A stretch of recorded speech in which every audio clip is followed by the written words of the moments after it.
All right, welcome back, everybody. I'm Lauren. Lucy. Better You is Better Living. We have an awesome guest with us today, the legendary Troy. That sounds like I should Wood. have passed by now if I'm legendary.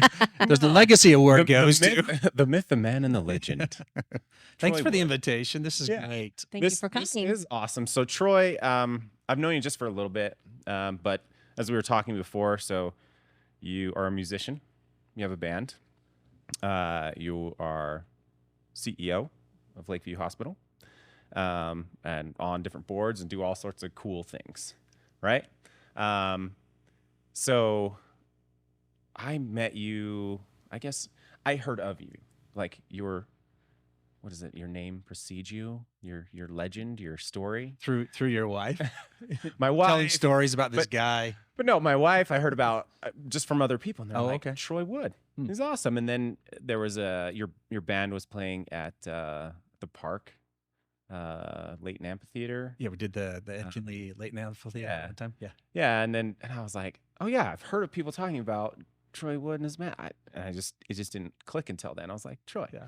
But then we ended up in Scotland Right. together, right? That's crazy. Yeah. And we were on the same bus.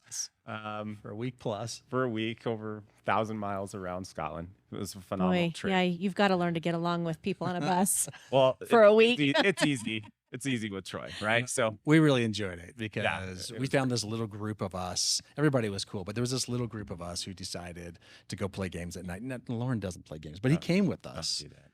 And we just associated. And meanwhile, he's taking these incredible videos, and everybody's like, "Can I have that when you're done with it?" Yeah, Great talents.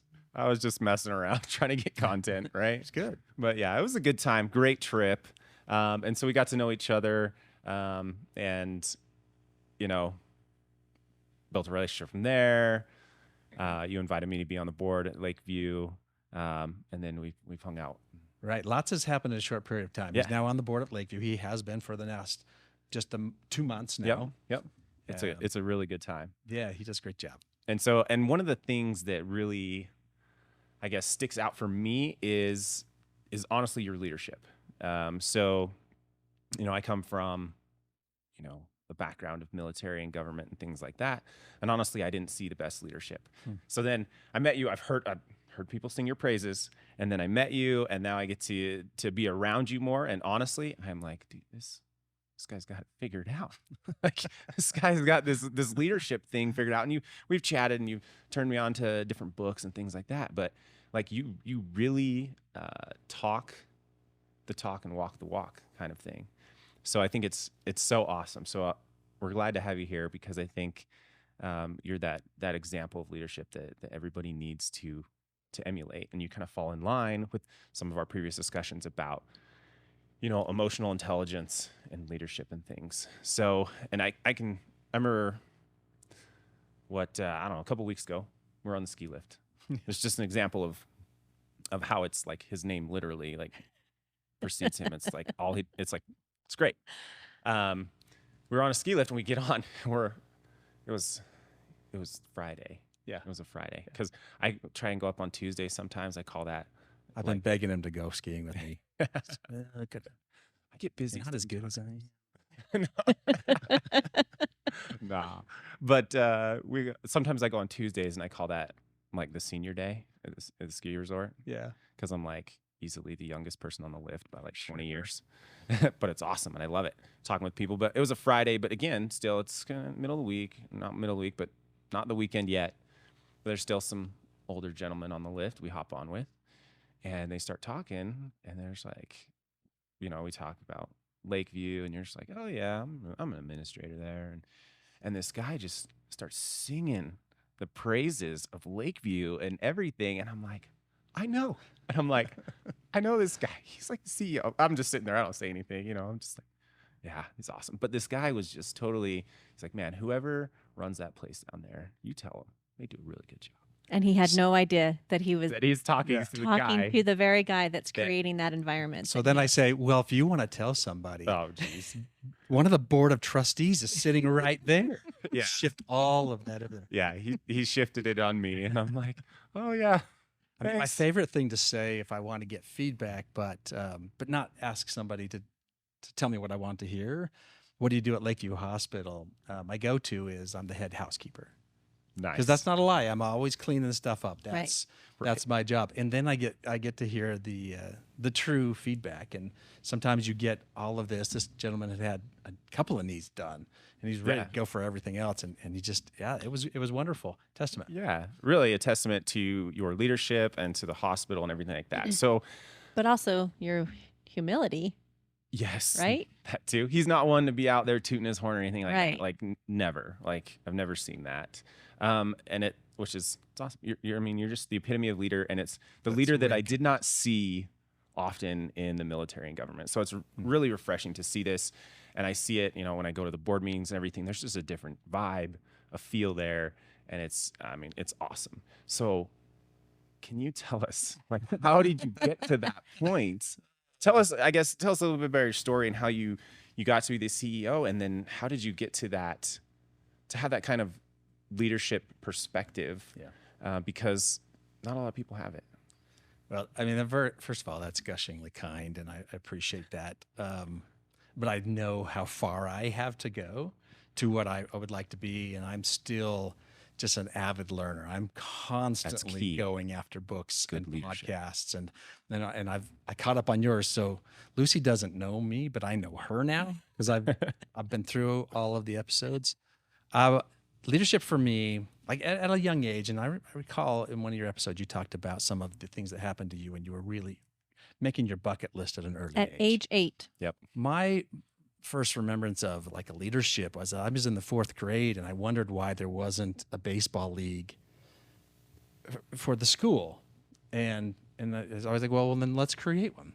So in the 4th grade, I created sign-up lists, and we created our team, and we got our uniforms, and then we invited another team to form it. And so I just kind of remember starting to organize people and things because it suited what I wanted. I wanted a baseball team. We were the Dodgers, and they were the Yankees. And so I was just kind of remembering that. And then I just found that I really kind of enjoyed taking teams, forming them, and then accomplishing more than you could individually. But that didn't always succeed. Like I remember running for 7th grade president and failing, 9th grade failing.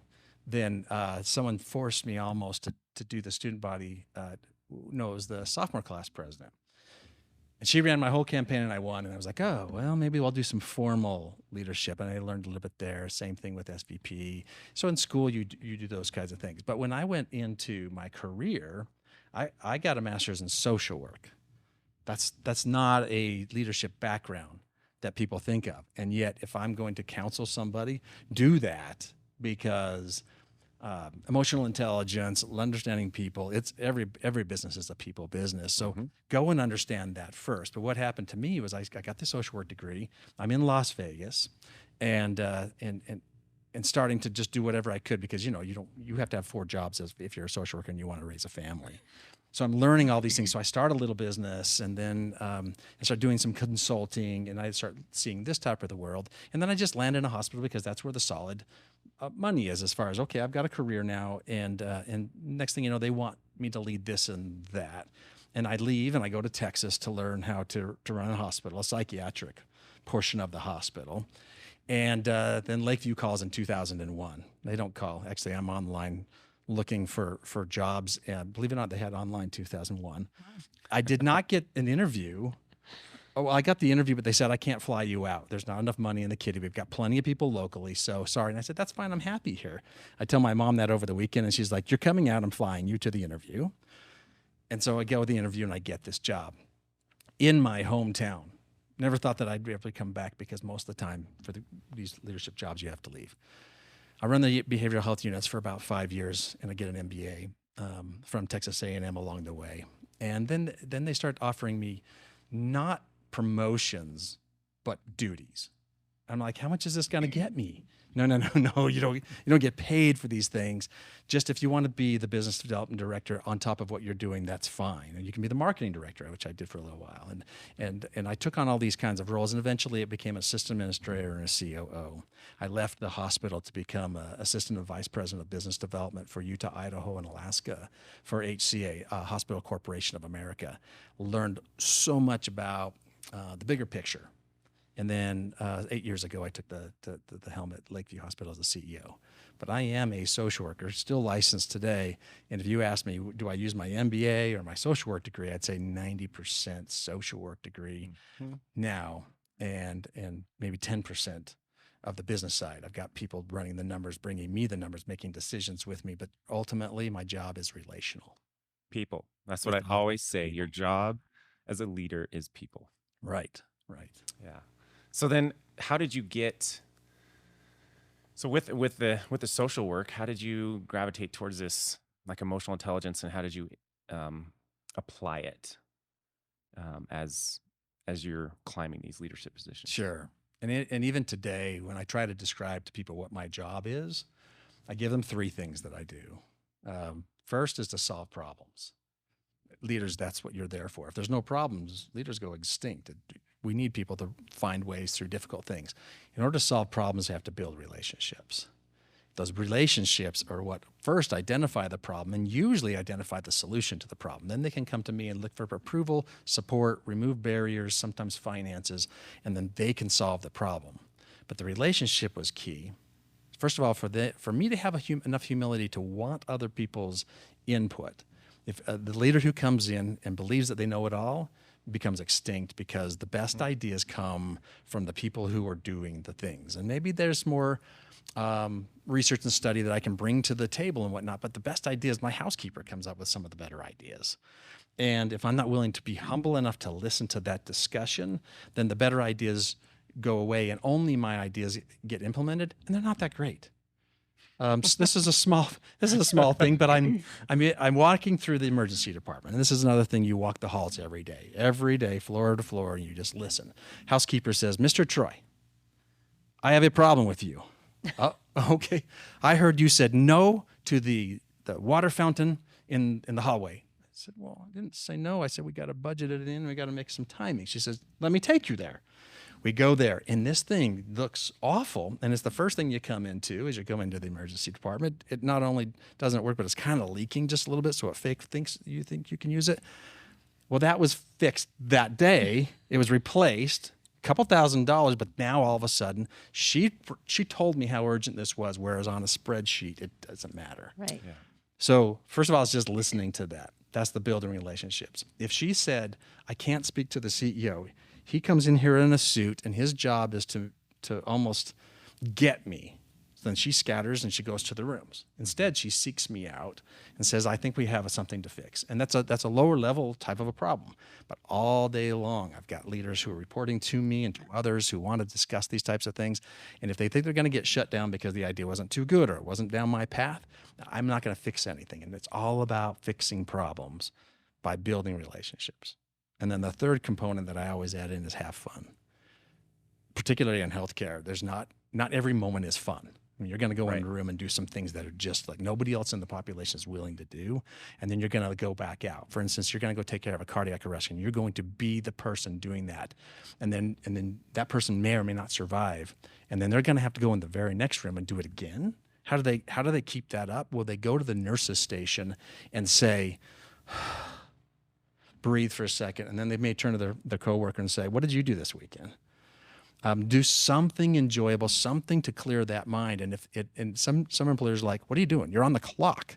Get back to work." And there's no sharpening of the saw. And then they go back into the next room, and then they're upset, and they're not emotionally prepared for that, and it doesn't go well. And I tell them, you're allowed to have fun. If you're not having fun, you're going to burn out, and I'm not going to have you. My turnover goes up, my expenses go up, and there's metrics to actually measure how successful are you at that, because it translates into margins, keeping people happy and keeping people engaged. So those are my three things.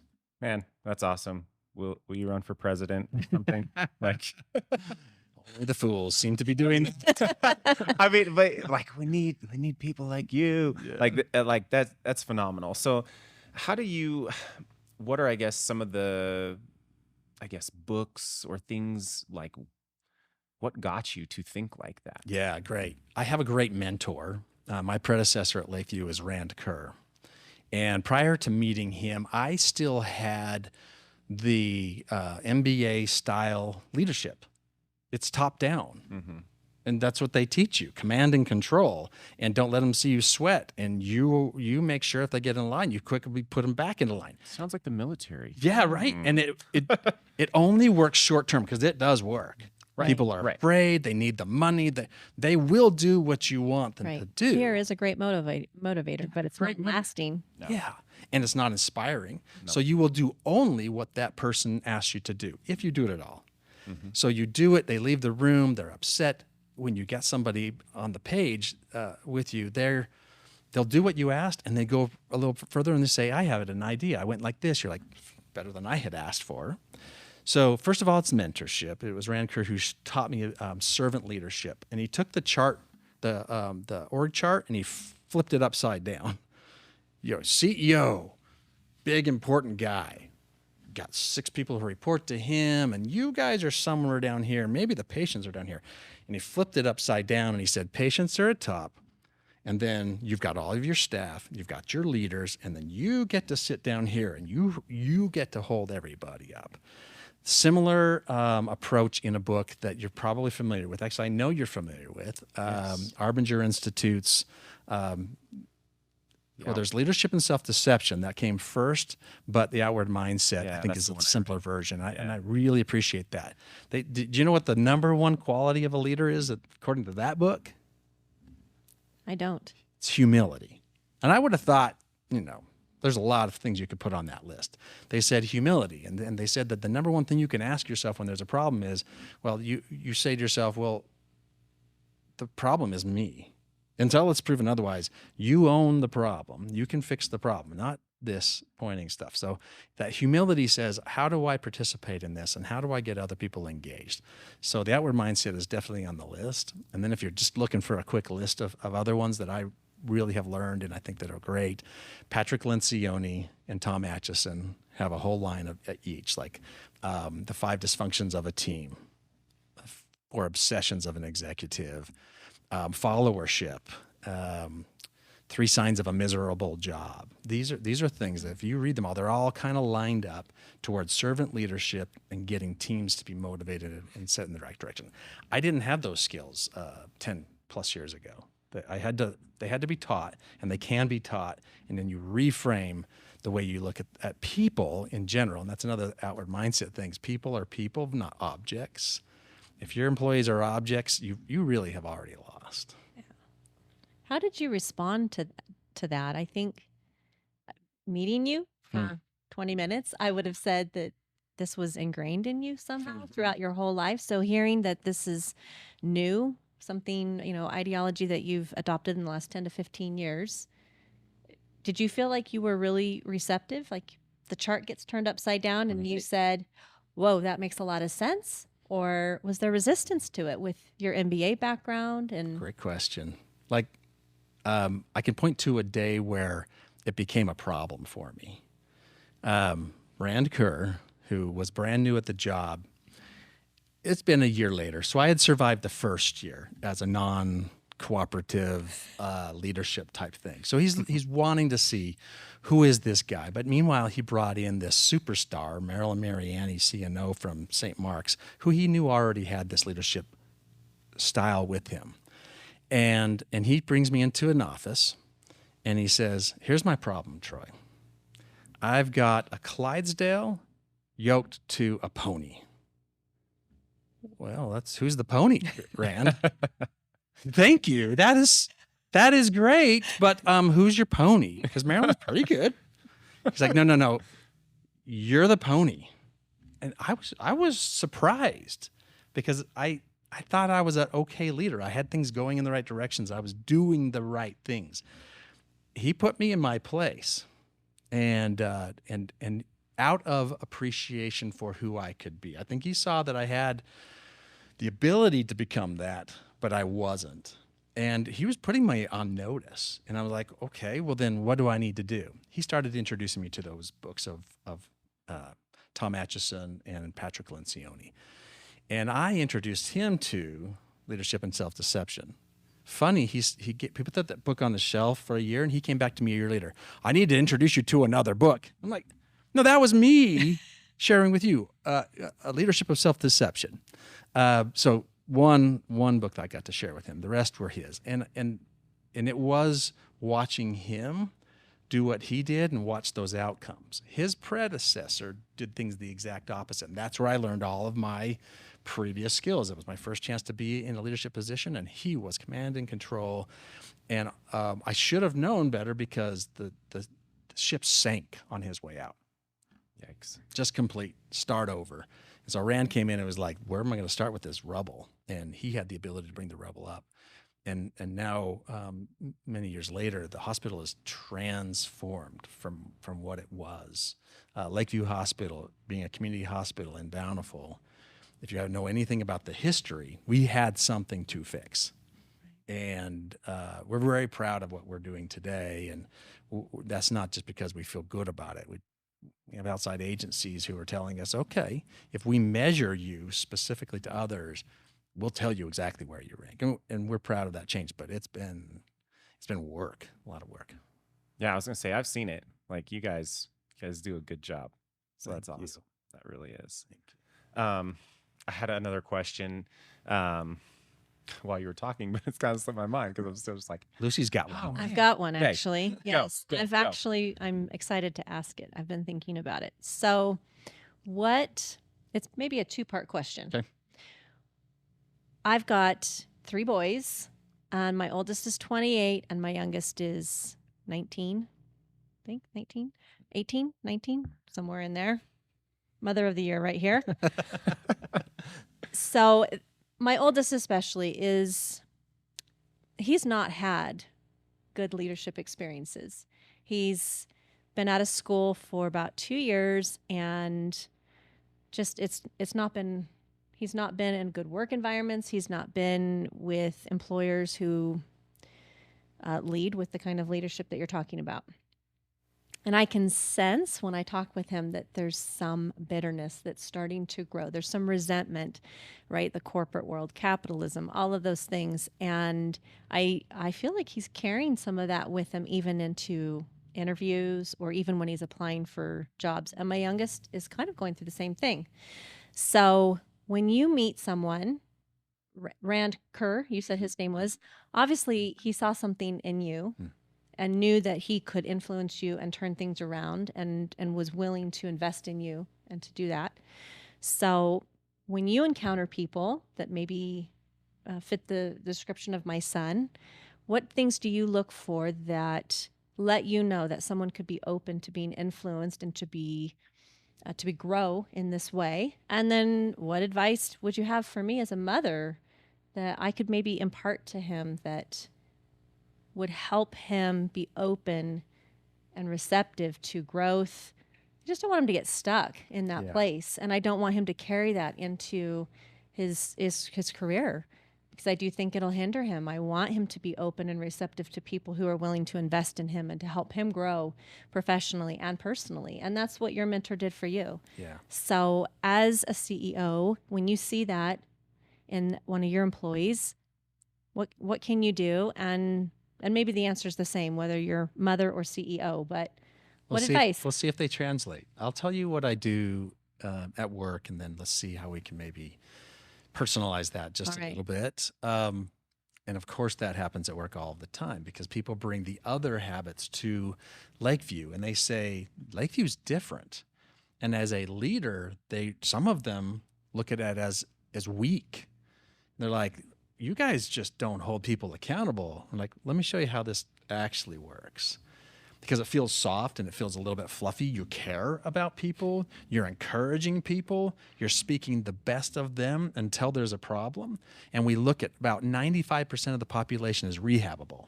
Yes, there's 5% that they don't get it. They don't want to get it. And we're not afraid to do the hard thing. They don't get to stick around. Mostly they just look around and go, I don't fit here. Right. And that's an They leave appropriate themselves. reaction. Right. But when they first get there, it's different for them. And some of them say it's soft versus it's effective. And then I say, well, okay, I will do the same thing, number one, for the person that I'm mentoring that I'm going to ask them to do. I'm going to mirror it first. Okay. So I had somebody who I thought was not where they were supposed to be at the time. And we'd given it some time, and they've been able to see things. And I was very honest with them. And I said, I don't think we're headed in the right direction. Here's some things that I think are challenging for you. But here's the thing. You can't fail because I'm not going to fail. And your success means something to me. It's important that you succeed. I brought you on. My reputation is here. I'm going to make sure that you get promoted. And if you're not promoted in a year, that's on me because I saw in you this. First of all, they go, okay, we're in the same place. And I said, so here's the problem. But I've got ears now. That is not me saying I don't like you and I don't believe in you. I believe fully in you. But now I can give a whole list of things. And I gave them, I'm afraid it's probably 10 to 20 things that I said, these are your success points. Can you go and think about this? I want you to come back, give me evidence of these things that you're doing and a plan for each of these. He came back more excited than I'd seen him since he got there a year ago. He's energized. He wants to show me all the things. And then he's also pointing out, and I got to work on this, and I got to work on this and this. I've got this person who's going to succeed now. And I really think, even in a week, my views of his ability to succeed have 100% 80 churned. I couldn't do that without the relationship. So you're saying to your son, relationships matter. You can give the harder, more difficult advice to people that you know care about you. That's why a mom can come in and say, stop being a knucklehead. Guy on the street says that, and he pops him back. And then he tells him why he's wrong. And mom, granted, you can't always get away with mom stuff because I'm not 25 yet. So you're kind of trying to give that advice, but he does trust you. Even if he's not listening, he trusts you, and he looks at you as a mentor. So you care about him so much, and you see so much in him that now you're going to give him some hard feedback. You're falling into some traps, and I've seen it before, and I think you're bringing this to your interviews, and then it's not going as well because there's some chips on your shoulder or some baggage that you're bringing. But I'm only saying this because I think you're amazing. If he says that because you think he's less than, then he's just confirming what he ultimately is having a problem with in the back of his head. I think I can do that. Yeah. I do. I think it's a conversation I can have with him, and I like the approach. And inspiring him because he's excited, but you're going to give him the harder feedback eventually. Right.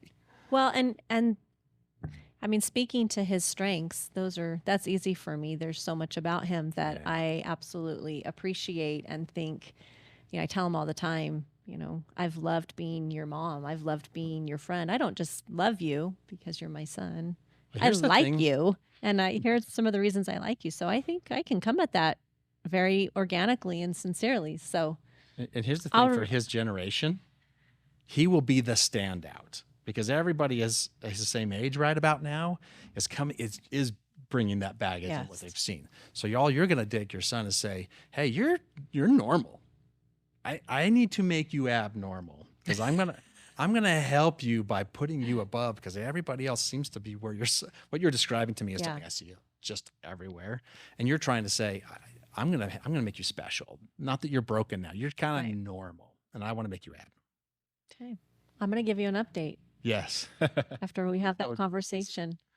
Yeah, we might have to have it more than once, but it's a lifetime of coaching for all of us. Right. That's the role of a parent, and hit repeat.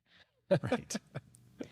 Well, thank you. We are about out of time, but you've imparted so much wisdom on us. So thank you so much. Yeah. But I got a question. Okay. Jumping over to musicianship. Okay. And your band and everything. Yeah. What's your top 3 influences in music? Ooh. Okay. Well, growing up, I was an 80s kid, and I did have a mullet. Yes. and I did have tight pants, and I was rocking. Wait, were you 80s rock? Yeah, 80s rock. Okay. 80s rock. But you were 80s something else? What else was even around? What did they call it back in the 80s? Depeche Mode and No, I incorporated Depeche Mode. pretty So the Right. first band that I was in, it was called Arcana. That tells you all you need to know about what the era it came out of.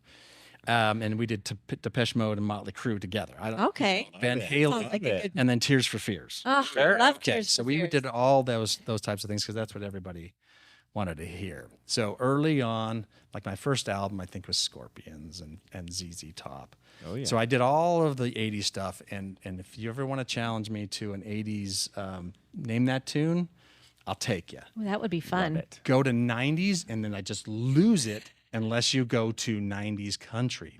So then All right. Garth Brooks was my next inspiration. I had a friend of mine who said, "You need to learn this song." I said, "I hate country." She said, "Just learn this song." And I did. And The Dance by Yep. Garth Brooks was Yep. the first one. And then she's like, "Well, here's another one. Unanswered Prayers." Oh, that's pretty good. Thunder Rolls is pretty good too. Oh, Rope in the Wind, the whole CD. So I learned every Garth Brooks song imaginable. He's next. So that makes it so that I do love almost all music. Yeah, I was going to ask if there's a genre that you don't care for. Yeah, I don't. That's an think so. easier question for me to answer. So Like I'm- even rap was involved in some Really? part of my Wow. growing up, and I used to make raps as a 14-year-old. I was writing Okay. raps, and Right. yeah, I'm not good at it. It's just part of who I was. that's Just part of your- amazing. Lil Troy or something Yeah. like that. What is the That'll- genre where it sounds like they're just belching into the microphone? Yeah, Like just some grunge. grunge. It's Grunge? Is it Yeah. grunge? No, you do lose me there. Yeah, I But can't get around that. I'll go one. to a concert because man, that's people watching time. Oh, Yeah. But Yeah, I've done it's not that. in my car. Yeah. I felt really bad. I just couldn't control my giggles the entire Yeah. What concert. are you doing? Yes. How's your head? They were asking. I was like, I'm gonna get kicked out of here. That's awesome. Well, thank you, Troy. It's been a pleasure and a privilege. So we've been able to speak with the myth, the man, and the legend, Troy Woods, So Troy. sharing his My music and his leadership with us. So I guess where can we find you besides at the hospital? Do you have any I mean, I'm music not out there or anything Yeah, like that? no. The things that I've recorded are in basements and boxes, CDs.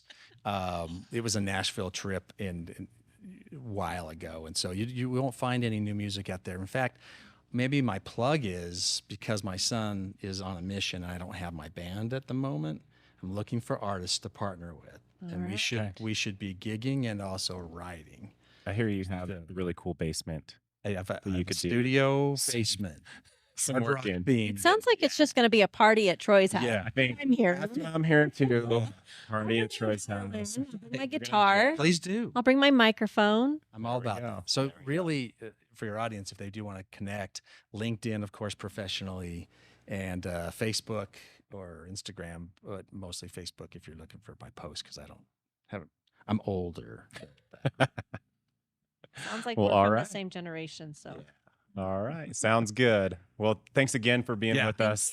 appreciate it. Such a great time. You guys do a wonderful job. Thank you. We wish you the best of luck with your podcast. I think Thank it's you. going off swimmingly. Thank you, Thank you so much. All right. I'm Lauren. Lucy. Better You is Better Living. We'll see you next time.